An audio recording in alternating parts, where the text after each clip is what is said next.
नमस्कार विद्यार्थियों, श्रीमती मोहरी देवी तापड़िया कन्या महाविद्यालय जसवंतगढ़ के यूट्यूब चैनल पर एक बार पुनः आपका हार्दिक स्वागत और अभिनंदन है। मैं प्रवक्ता चंद्र प्रकाश गुर्जर। आज की क्लास होगी हमारी बीए तृतीय वर्ष के छात्रों हेतु इतिहास विषय की। इतिहास विषय के दौरान अगर बात की जाए तो निरंतर विश्व इतिहास का हम अध्ययन कर रहे हैं।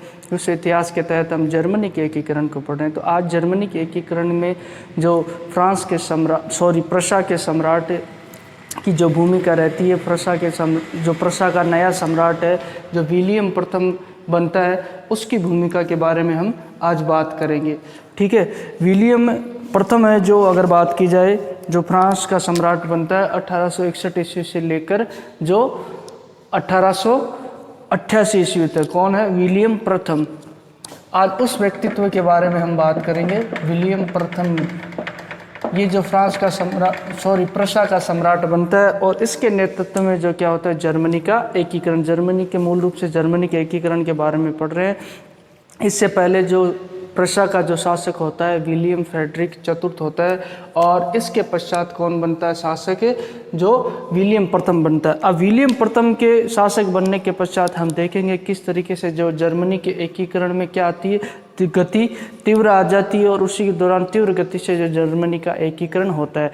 अब आज हम इस व्यक्तित्व के बारे में बात करेंगे, किन परिस्थितियों में विलियम प्रथम जो प्रशा का सम्राट बनता है और प्रशा का सम्राट बनने के पश्चात कौन कौन से सुधार उसके द्वारा जो किए जाते हैं और जर्मनी का एकीकरण किस तरीके से इसके नेतृत्व में संपूर्ण होता है। तो जैसा कि हमने पहले अध्ययन किया जिसके तहत 1861 ईस्वी तक तो प्रशा का सम्राट कौन होता है, विलियम फ्रेडरिक चतुर्थ होता है और उसके पश्चात हमने देखा उसकी मृत्यु होने के पश्चात 1861 ईस्वी उसका भाई जो क्या बनता है, प्रशा का सम्राट बनता है। अब ये परिस्थितियां बदली हुई है, जो प्रशा का सम्राट बन जाता है कौन, विलियम प्रथम।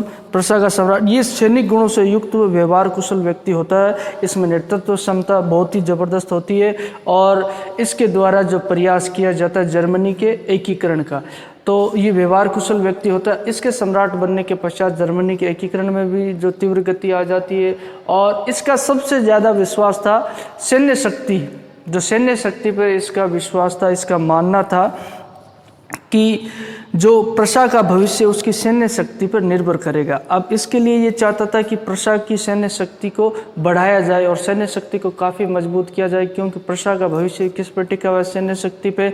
और जर्मनी का एकीकरण भी सैन्य शक्ति पर टिका हुआ है, क्योंकि जैसा कि देखा जर्मनी का अगर एकीकरण होगा तो ऑस्ट्रिया के द्वारा विरोध किया जाएगा और ऑस्ट्रिया से जो प्रशा की शत्रुता हो जाएगी, उस दौरान युद्ध की परिस्थितियां रहेगी। तो ऑस्ट्रिया से युद्ध लड़ने के लिए इनकी सैन्य शक्ति भी क्या होनी चाहिए, मजबूत होनी चाहिए, सुदृढ़ होनी चाहिए और सैन्य बल अधिक होना चाहिए।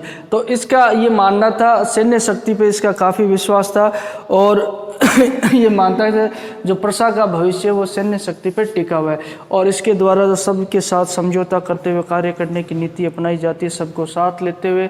और इसका ये उदारवादियों का हालांकि बहुत ही बड़ा शत्रु था, फिर भी उदारवादियों के साथ इसके द्वारा समझौतापूर्ण नीति अपनाई जाती है ताकि प्रशा के भविष्य को सुधारा जा सके और जर्मनी के एकीकरण को क्या किया जा सके, पूर्ण किया जा सके और ऑस्ट्रिया से जर्मनी को निकाला जा सके, जर्मनी से ऑस्ट्रिया को बाहर निकाला जाए। उन परिस्थितियों में बात की जाए तो इसका ये भी मानना था कि जर्मनी के एकीकरण में सबसे बड़ी बाधा है, तो वह बाधा कौन है, ऑस्ट्रिया है। क्योंकि इटली के एकीकरण में भी हमने देखा कि ऑस्ट्रिया ही जो एक प्रमुख रूप से जो बाधा होती है। मूलतः हम देखेंगे ऑस्ट्रिया का जो क्षेत्र है, ऑस्ट्रिया के जो कई अधीनस्थ राज्य, वो जो इटली के क्षेत्र हो चाहे जर्मनी के क्षेत्र हो, उनमें जो ऑस्ट्रिया के कई राज्य थे और उन पे ऑस्ट्रिया का अधिकार था उन क्षेत्रों पे, और वहाँ पे शासन करने वाले जो शासक थे वो ऑस्ट्रिया की अधीनता में शासन करते थे। तो जर्मनी और इटली में अत्यधिक जो ऑस्ट्रिया का खूब हस्तक्षेप था। ये हस्तक्षेप है जो जर्मनी के एकीकरण के लिए भी बाधा बन रहा था,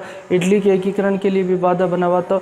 तो ये विलियम प्रथम द्वारा जो पहले ये निश्चय किया जाता कैसे जो इसकी जो उपस्थिति को यहाँ से समाप्त किया जाए, किसकी, जो ऑस्ट्रिया की उपस्थिति है इसको जो बाहर कैसे निकाल दिया जाए जर्मनी से, और इसको जब तक बाहर नहीं निकाला जाएगा ऑस्ट्रिया को जर्मनी, तब तक जो क्या बात की जाए जर्मनी का एकीकरण संभव नहीं है। उन परिस्थितियों में इसके द्वारा क्या किया जाता है, अगर ऐसा प्रयास किया जाएगा जो ऑस्ट्रिया को जर्मनी से बाहर निकालने का प्रयास किया जाए तो इसके दौरान जो सैन्य संघर्ष होने की भी पूरी संभावना रहती है।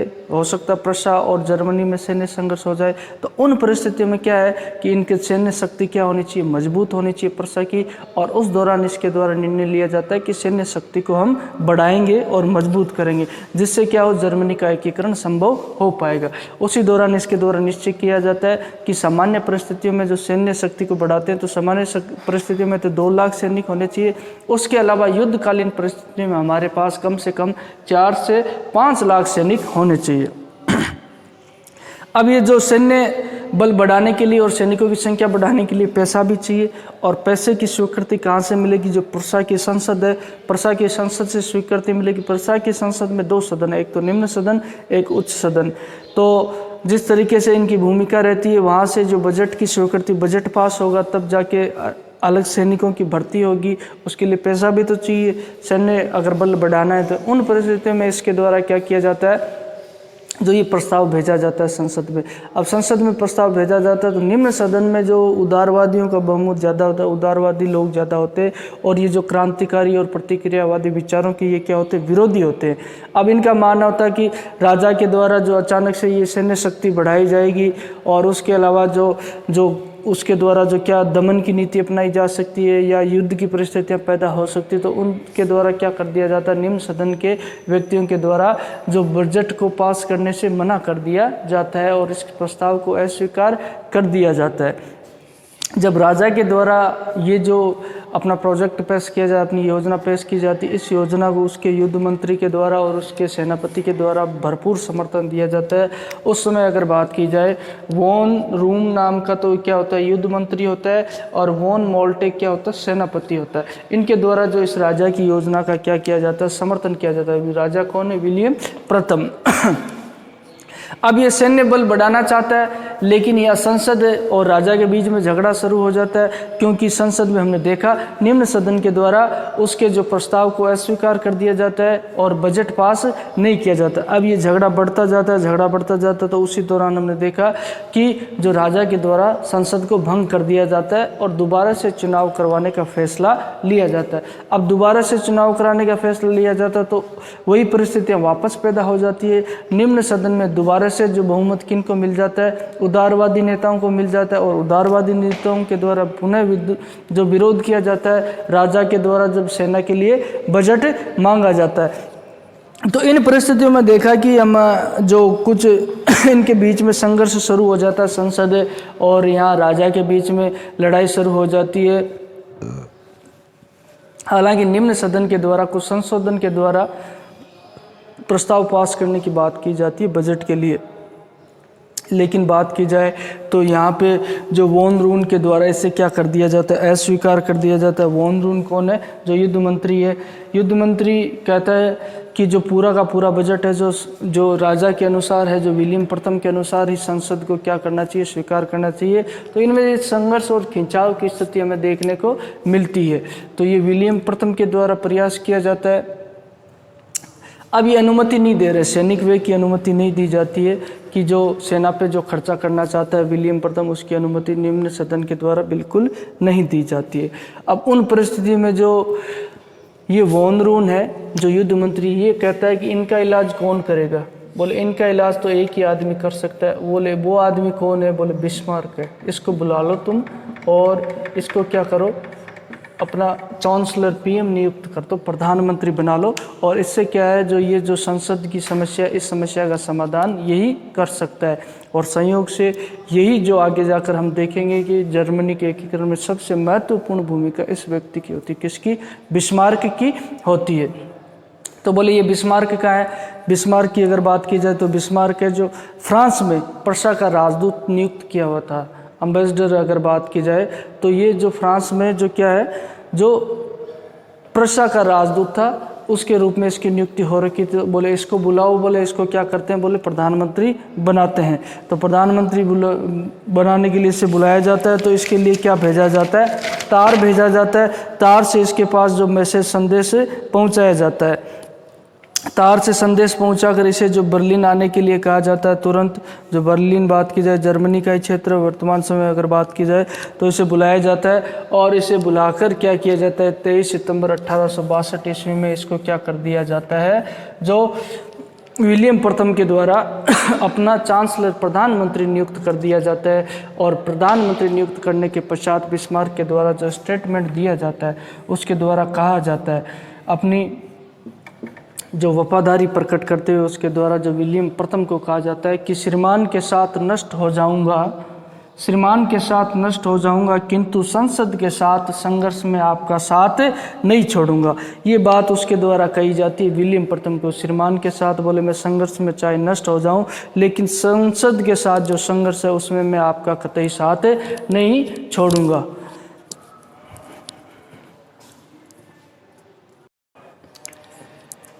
तो विद्यार्थियों, आज की क्लास में अगर बात की जाए तो जर्मनी के एकीकरण में जो हमने देखा कि विलियम प्रथम की भूमिका, यानी कि विलियम प्रथम की जो ऐतिहासिक पृष्ठभूमि के बारे में बात की, तो विलियम प्रथम 1861 ईस्वी से पूर्व हमने देखा विलियम फ्रेडरिक जो चतुर्थ प्रशा का सम्राट होता है, उसके पश्चात 1861 ईस्वी में उसकी मृत्यु हो जाती है। मृत्यु होने के पश्चात जो विलियम प्रथम उसका भाई है वह प्रशा का जो सम्राट बनता है 1861 ईस्वी से लेकर 1888 ईस्वी तक। और इसी के नेतृत्व में क्या होता है, जर्मनी का एकीकरण होता है। जर्मनी के एकीकरण के लिए इसके द्वारा प्रयास के दौरान हमने देखा किस तरीके से जो अपनी सेना को बढ़ाया जाता है और जो सैन्य संख्या बढ़ाने के लिए इसके द्वारा जो संसद से बजट मांगा जाता है, संसद और इसके बीच में झगड़े शुरू हो जाते हैं। संसद के निम्न सदन के द्वारा जो इसके प्रस्ताव को स्वीकार नहीं किया जाता है, अस्वीकार कर दिया जाता है। उन परिस्थितियों में इसके द्वारा जो क्या किया जाता है, उन परिस्थितियों से निपटने के लिए इसके द्वारा जो बिस्मार्क को बुलाया जाता है। बिस्मार्क जो प्रशा का राजदूत, फ्रांस में जो प्रशा की तरफ से राजदूत नियुक्त था, उसे जो बर्लिन बुलाया जाता है तार भेजकर, और इसे जो क्या किया जाता है अपना प्रधानमंत्री चांसलर नियुक्त किया जाता है। और जर्मनी के एकीकरण के लिए इनके द्वारा जो प्रयास शुरू कर दिए जाते हैं, उसी दौरान जो बिस्मार्क के द्वारा स्टेटमेंट दिया जाता है कि श्रीमान मैं आपके साथ नष्ट हो जाऊंगा, किंतु संसद के साथ जो संघर्ष में आपका साथ नहीं छोड़ूंगा। और इसी दौरान इनकी दोनों की जो बात की जाए यहाँ जुगलबंदी हो जाती है और दोनों के प्रयास के द्वारा जो जर्मनी का एकीकरण संभव हो पाता है। तो बोलिए, यहाँ तक आपको कोई चीज़ समझ में नहीं आई हो, किसी तरह की समस्या हो, शंका हो तो आप निसंकोच पूछ सकते हो, और कोई भी डाउट हो तो बिल्कुल। और बाकी आपके कोई किसी तरह की राय या सुझाव हो वो भी आमंत्रित है, जो अपने जो शैक्षणिक व्हाट्सएप ग्रुप है उसके माध्यम से आप मुझ तक पहुँचा सकते हो। तो एक बार पुनः सभी विद्यार्थियों का बहुत बहुत धन्यवाद।